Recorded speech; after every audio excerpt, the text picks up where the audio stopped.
Besides that really simple concept of let's get the mucosa healthy so it can perform all its important duties and functions, we now have evidence over time, evidence from multiple sources that if we can take an individual patient and take the sick mucosa and heal it, that's associated with many positive benefits for patients. We know that it reduces hospitalizations when we do it in Crohn's disease. It reduces your chance of proceeding to surgery, whether you have Crohn's disease or ulcerative colitis.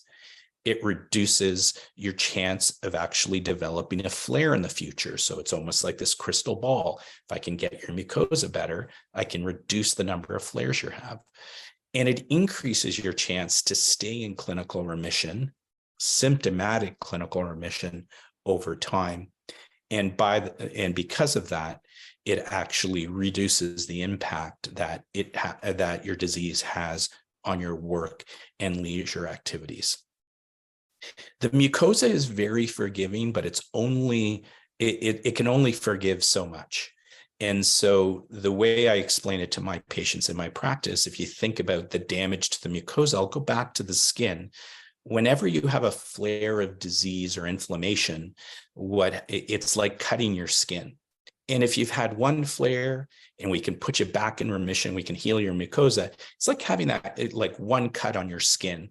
You know, most of us will heal pretty well. You might not even see the scar, right? But you can imagine if in that same area, because IBD usually comes back in the same area, if you damage that area repeatedly, like cutting your skin in the same area, in the same place, what happens over time is that area gets damaged and scarred.